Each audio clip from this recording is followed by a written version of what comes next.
Good evening, everybody. My name is Claire Pittman. I am with the public engagement team for the Stormwater Master Plan. And thank you for joining us today. As we started this meeting, we were open house, so you can talk to the subject matter experts and the people that know more than me, probably. So we will have a 30-minute or so presentation, and then we'll go back to the open house style. So if you have questions after we go through the presentation, then you would go to those tables. So without further ado, I'd like to introduce our mayor, Sharon Weston Broome, to open us up today.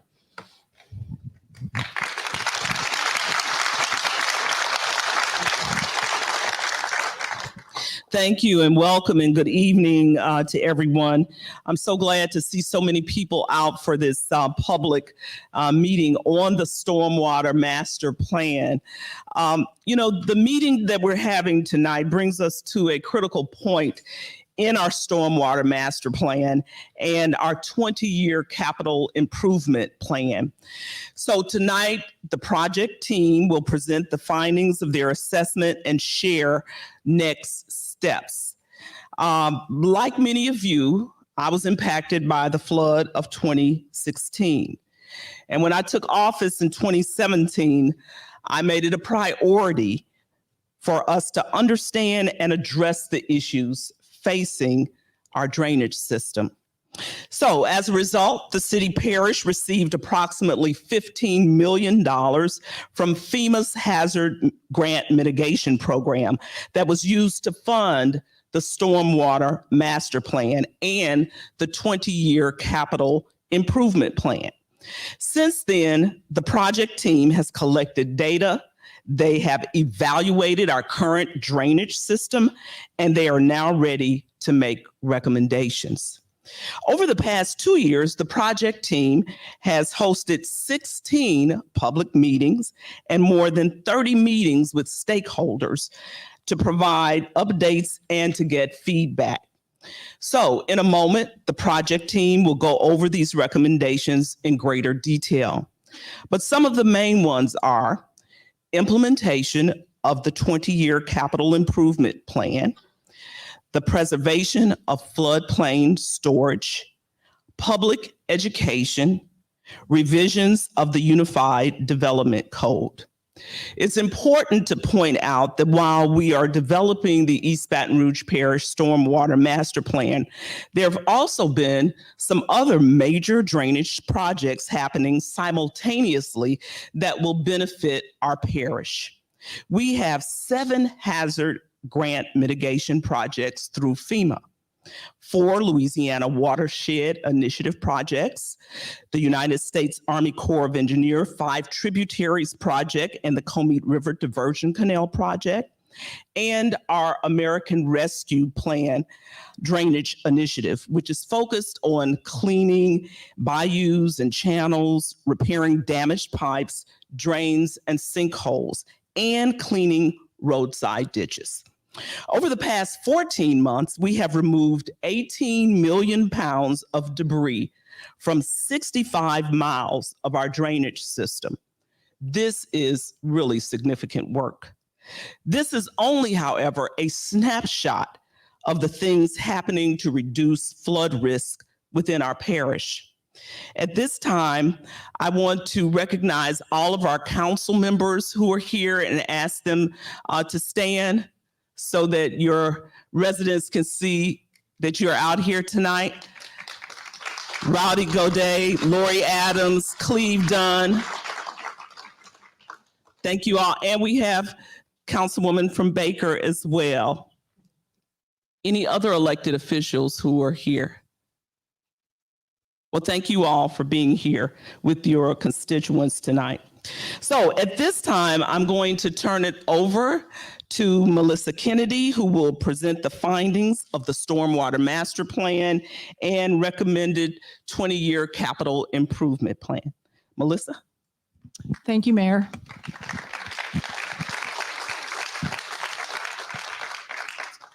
So I'm going to try and do this ambidextrous thing, click and talk in the microphone at the same time, maybe a little challenging. So what you see up on the screen is our agenda. I want to basically go over our plan from start to finish, the data collection through the recommendations. The mayor touched on a lot of those things. We're going to go in a little bit more detail on them. First of all, though, I want to thank all of you for being here. It's a big crowd. I'm happy to see this crowd. And I also want to thank a lot of you who provided information to us. We got a lot of feedback from the public, and we did utilize that in evaluating the system and trying to address problems. So what you see here, this is kind of just an overview of East Baton Rouge Parish stormwater. Louisiana gets the most rainfall in the lower 48 states. The map on the right shows the hatching area is the FEMA floodplain. So you can see over 40% of the parish is in floodplain. We get a lot of water. What you're also looking at are little red arrows. Those show the direction of flow. Most of the flow goes over to the Amite River to the east, and the northwest portion of the parish goes to the west to the Mississippi River. You can also see the colors. That's our elevation of the parish. The northern areas are orange and yellow. That's the higher areas. And then you get down into the very low areas of the parish, down Bayou Fountain, Manchac, and the blues and greens, and as you get closer to Amite River. So the goals of the Stormwater Master Plan were developed a number of years ago through a workshop with the parish and the Stormwater Master team, including the mayor was at that workshop, and they identified a series of goals for the team. Our mandate was to be data and science-based. So that was our focus, to not look at political boundaries or any particular entity, to be objective and use data and science. So what you see here are our goals and little check marks by them. That's to show that I believe that we have met all of our goals. One is to identify where the floods happen, what's the impact of those floods, what gets damages. And then we wanted to mitigate those floods through various projects and policies and incorporate climate change in our recommendations. And again, we are focusing on the bigger picture. We're trying to reduce the flood risk for as many people as possible and not necessarily individuals. But the parish does have that data to evaluate those other smaller systems if needed. And the other thing is the parish wanted to address maintenance and develop their stormwater and maintain their system. So we identified the whole system, and the parish is currently working on that maintenance right now, as the mayor indicated. So I want to kind of go over our overall project summary, but before I do that, I want to introduce our project team. So over on the right here, we have Jeff Dowdrick. He's our senior engineer and our overall technical lead. We also have, he's from HNTB. We have Mario Durbich and Darby Cressy. Those are engineer modelers who worked on the modeling and the project development. And then we have from CSRS, we have Mark Goodson. He's way in the back. He was the one that focused on leading the policy recommendations. We also have Stoka Brown back here and Brandon Campo over here, two more engineers from CSRS that helped on modeling and doing the policy evaluations. And then, as Claire said, we have our public engagement team, Claire Pittman here, and Jonathan, and a few more people out in front who helped you sign in. So I want to go over the numbers, a lot of numbers here to kind of give you an idea of what we've been doing. On the right-hand side, it lists all the information that we've collected over the past, it took over a year and a half to collect all this information. At any one time, we had 12 teams out collecting this data. And in addition, half of our budget was spent on just collecting the information, the data, the structures, et cetera. And when I say 67,000 drainage structures, what does that mean? Those are the inlets, the manholes, the pipes that make up our subsurface system. And then on the right, what did we do with that data? We developed a whole bunch of models, computerized models that we utilized to put this data in to evaluate the flood system, and then utilize those models to come up with solutions and evaluate the effectiveness of those solutions. We did this in 3 different tiers. Tier 1 was a regional model, covers a very large area to focus on those regional flood issues. Then the Tier 2 to focus on more of the community issues, and tier 3 to address the subsurface system and those neighborhood issues. More numbers. So as the mayor said, we've received funding for HMGP applications and LWI projects currently, and those are in various stages of development. And then the bottom is the potential projects, how we did this. We started out identifying about 350 projects, and through a process of evaluation and trying to find those projects that provided the most benefit. Some of those we were able to eliminate. We got that down to 115 projects. Those 115 projects we evaluated further and came up with a list of 65 to proceed to the capital improvement plan. So I kind of want to talk about what we deem as the root causes of flooding. One, urbanization. The more you build anywhere, you reduce the amount of pervious area for water to infiltrate into the ground. If the water can't infiltrate in the ground, it's got to go somewhere. So sometimes that causes flooding. Development in the floodplain. Not only do you have that loss of perviousness for the water to filter in the floodplain, you're also losing your floodplain storage. And again, if that water doesn't have where it wants to go, it's going to go elsewhere and cause flooding. And again, everyone already knows lack of maintenance has been an issue. We heard that in spades from people. And as you're seeing, and we'll talk about a little more, the parish is addressing that. And the last thing again is climate change. We're seeing increases in rainfall. Louisiana, as we get more moisture in the warming atmosphere, we get more moisture, more rainfall. And this graph that you see on the right is kind of a demonstration of that. So the blue line indicates our current rainfall conditions and various storm events, and the damages on the left. And you can see in the future that red line, all things else staying the same. That's assuming we don't have any more development, nothing changes. You can see the increase in damages just from climate change. So what did we find from our models? And again, not only the models and the data that the people provided. These are kind of the assessment of what we saw as flooding problems. Blocking of overland flow routes. What does that mean? That means if there's a physical barrier put in the place of where the water wants to go, it can go elsewhere and cause flooding. Loss of storage in the floodplain. We're going to talk about that later. Comey River diversion, we put that in the model. The Comey River diversion basically takes water that was normally going into the Comey River and diverts it to the Mississippi River. So that reduces the quantity of water that gets down into the Amite. And that helps reduce flood risk for people up in that area.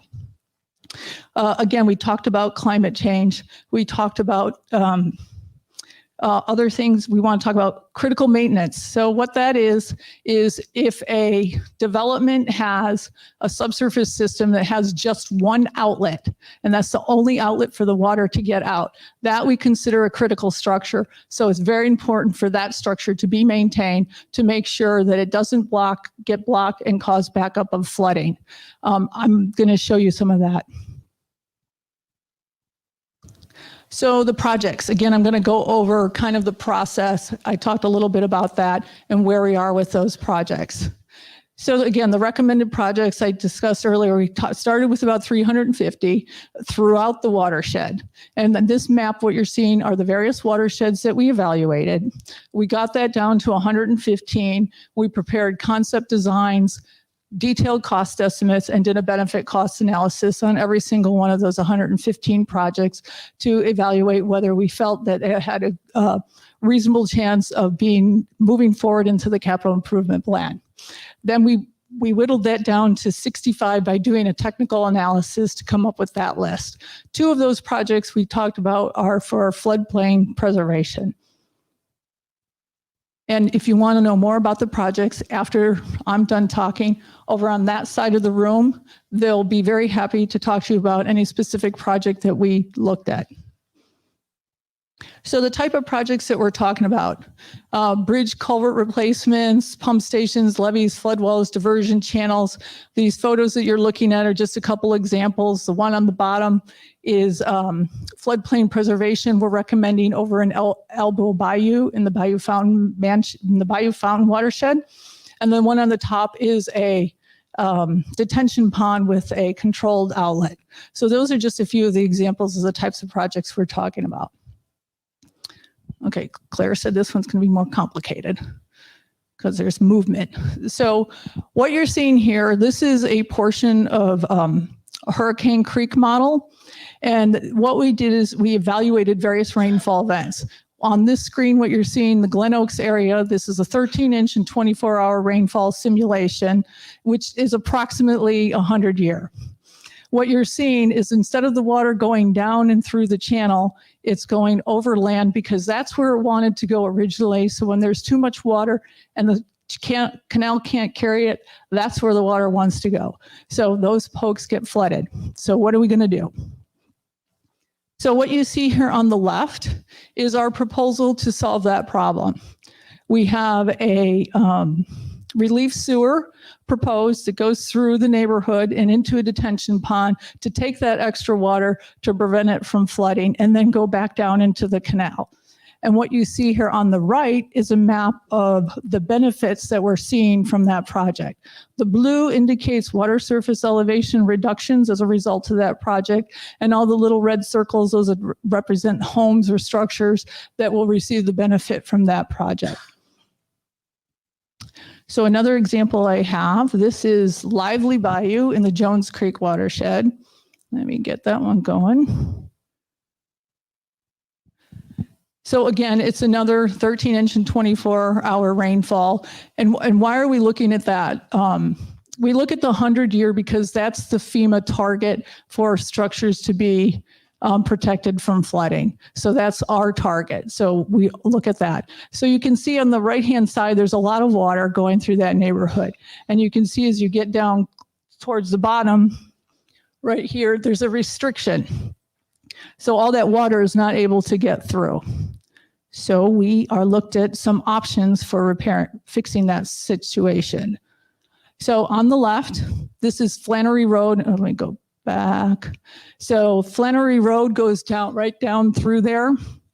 So we looked at widening the Flannery Road bridge as well as doing channel improvements through there to help that water get through. Now, when we evaluate projects, we evaluate not only the benefit, but also if it has a negative impact. The blue, again, shows the water surface reduction area, and those are all the homes that are benefited from that project. Red indicates an increase in water surface elevation, which in general is usually not good. However, in this area, it's in an area which does not impact any structures, so it's not really a problem.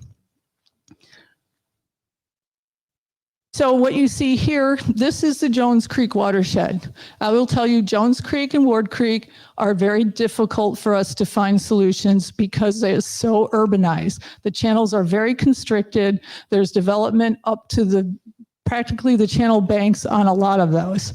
So we had some challenges trying to find solutions. And what you're seeing here, some of the solutions, again, if we try to address the channels, increase the channels, they can cause downstream impacts because you're letting that water get down there quicker. So we looked at a combination of detention areas as well as channel improvements. So the detention offsets those negative impacts from the channel improvements. So in Jones Creek, we have a lot of areas where we have a combination of projects that will work together. And then we also have to, when we do those projects, we usually have to do it downstream to upstream when they're going to be constructed to get the benefit and not cause any negative impacts.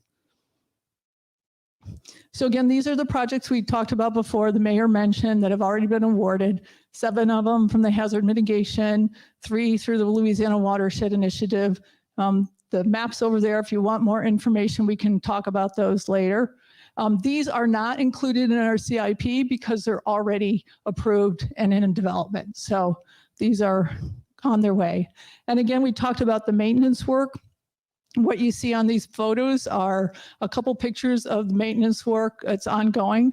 The one on the bottom is some channel concrete lining that's already been repaired. And again, the top one, you're seeing some sewer work being done. And as the mayor mentioned, $56 million has gone to doing this maintenance work. It's ongoing. There's a dashboard link on the parish website if you want to find out more information. And that is on that board over there. There's a little, what do you call those little noogies? QR code, thank you. That will bring you right to the dashboard. And what that shows, if there's a lot of the 311 requests that are out there, those are on there and you can click on that location and it will tell you the status of that project. So the parish is working on addressing maintenance. Codes and ordinances. I am going to turn this over to Mark Goodson from CSRS. He is our lead. If anybody'd like to sit down, we have a lot of seats. We could take like a brief minute. If anybody wants to sit down before we start the policy. Nope. Like standing? Okay.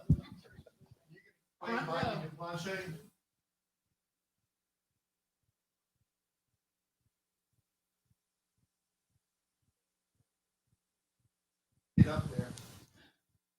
Oh, if you want more information on Bayou de Planche, right when we're done with the discussion, please feel free, go over there to that section. They can talk about it if you have specific. Well, we're covering high level. I mean, we can't go into every project, every watershed, but we're trying to give a high level of what we're proposing. And if you want more details, it'll be over there. And then when we're done, once the parish allows us to release the plan, that'll be put on the website. Good evening, everybody. So Melissa went into some detail about the project recommendations in the plan. There are also policy recommendations in the plan. The policy recommendations are really aimed at helping to prevent increases in flood risk due to future development, both public and private. So the existing development process, let me rephrase that. With the new science and data and modeling that Melissa just demonstrated for y'all, we have the opportunity to update the rules for how development occurs in the parish. We've got a greater understanding of risk and a better understanding of how development can impact flood risk in the parish. So with that, we've been able to make a number of policy recommendations that are aimed at ultimately reducing flood risk or not increasing flood risk due to development activity. And going back to that flood hazard analysis that Melissa showed you and the identification of the root causes for flood risk in the parish, we're able to address 3 of those through policy recommendations. When I mention policy recommendations, I'm primarily talking about revisions to the Unified Development Code, or the UDC, and more specifically, Chapter 15, which deals with floodplain.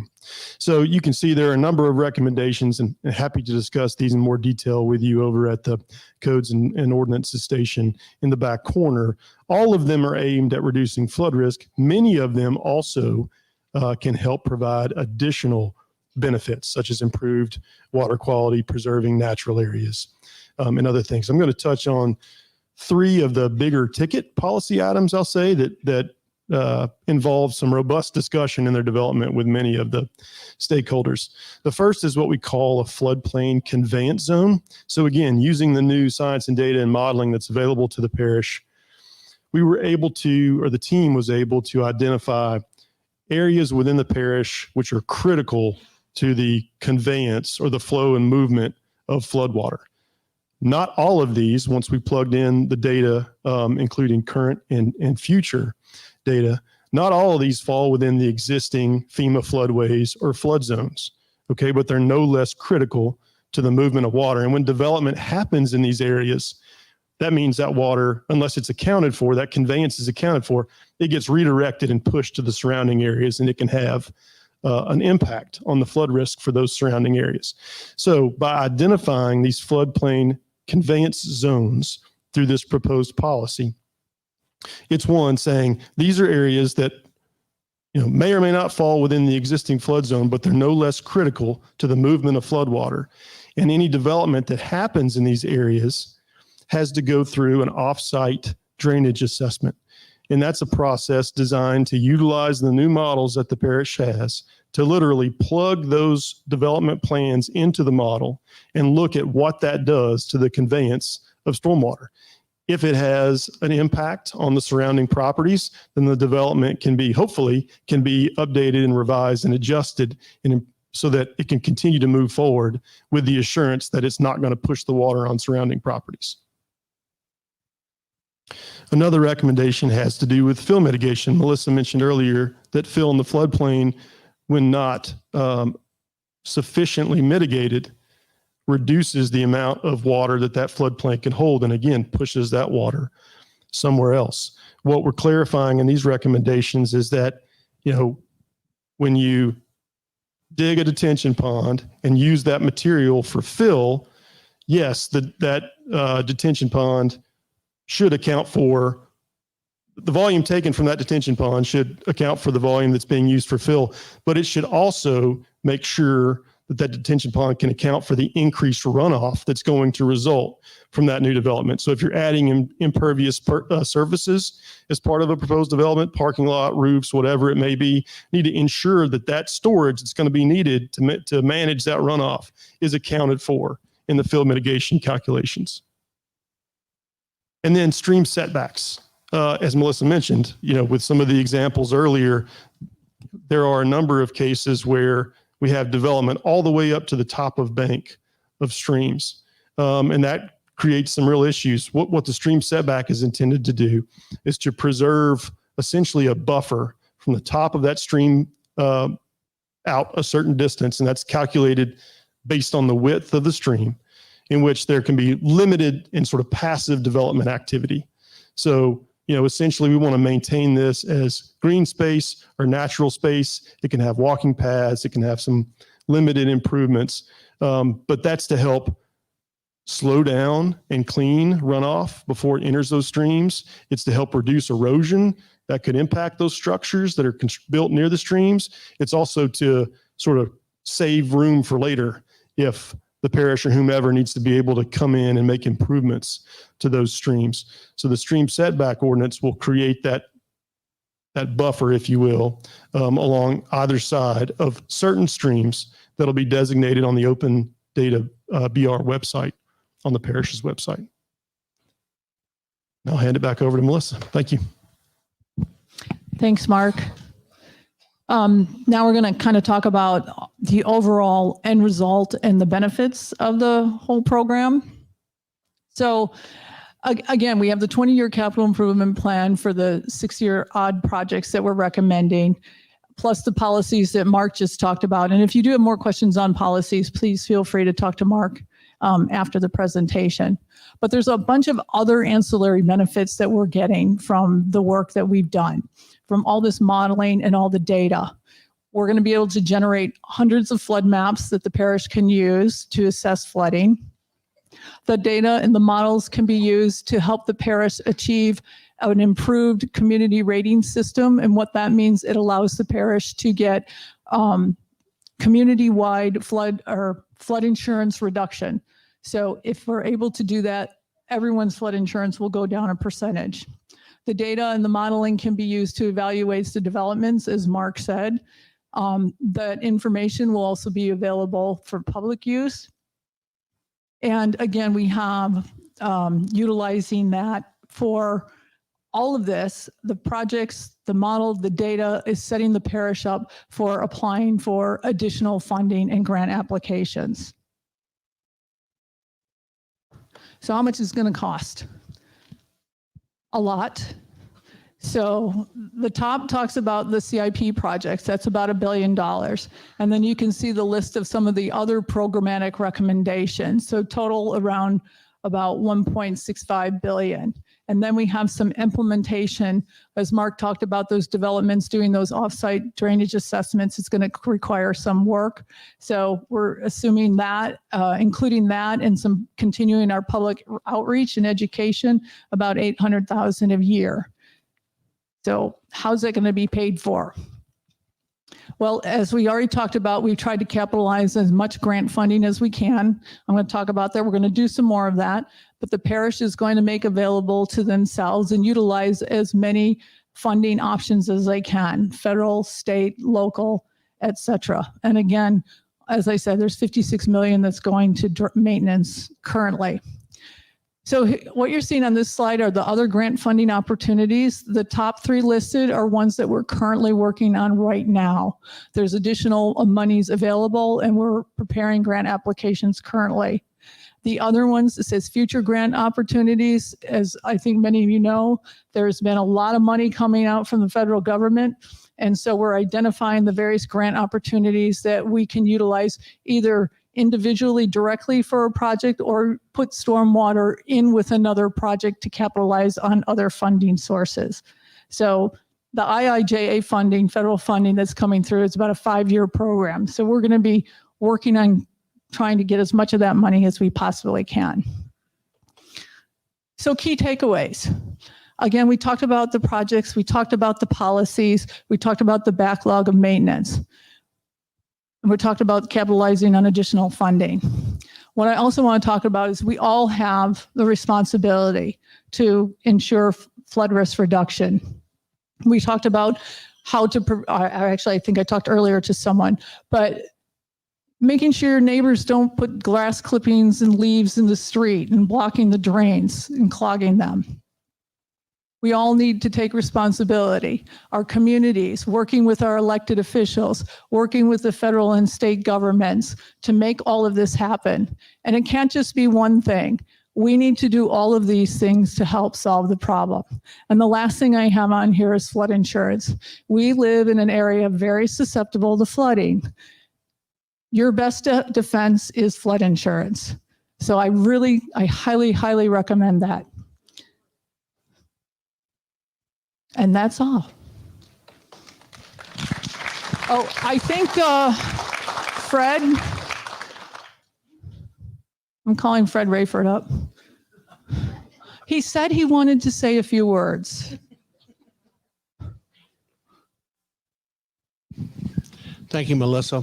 First off, I do appreciate everybody coming tonight because it is an important issue that we're dealing with. And as the mayor has said, you know, she understands what it's like because she's flooded. So have I, twice, you know, and it's not pleasant.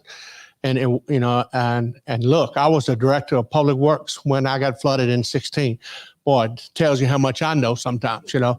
But with that being said, I think it's important that what I like about the program at this point, and we have a lot of stakeholder meetings, and we're still going to have a few more to be able to try to finalize what our policies and what the ordinances are going to be dealing with. Certainly when we do that, we want the public to be involved, but just as important, and this is not about just development. I know many of y'all say, oh, that's the problem. Well, it could be, but I will also tell you that because of some of the changes that we're looking at, homeowners on large tracts of land who may need to elevate some of their property could also be impacted based on the new policy. So it is imperative that people get involved in the process, make sure they understand what the rules and the regulations are going to be. And we're going to have a trial period. I mean, certainly once we finalize the ordinance at this point, but we still have some meetings that we have set up that we want to discuss the policies and procedures. But I think it's an implementation process. It's new. It's going to be a challenge. And not just for us, but it's going to be for the development community and the homeowners in the area. And I think that, to me, it's very important that we try to get those points across to the public. I'm excited by the fact that the data that we have, I wish we'd have had this 30 years ago.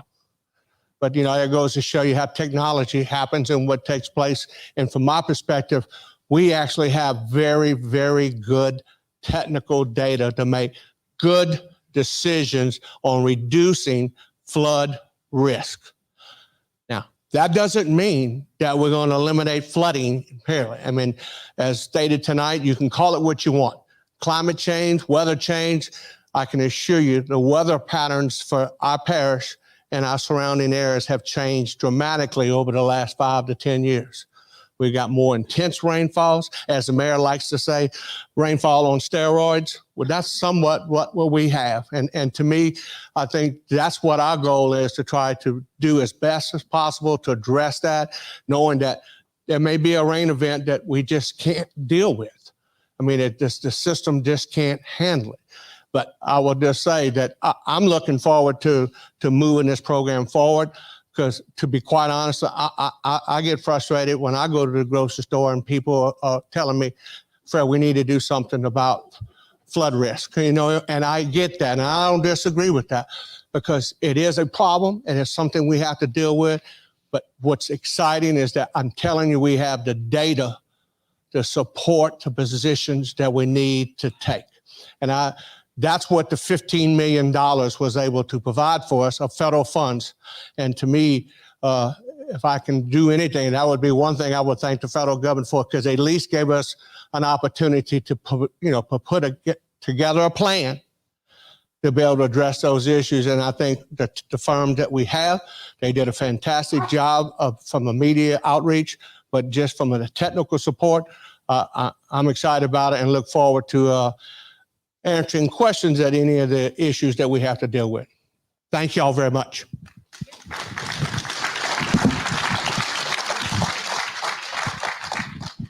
All right, everybody, we're going to go back to that open house setting. Again, over here, we have the project team.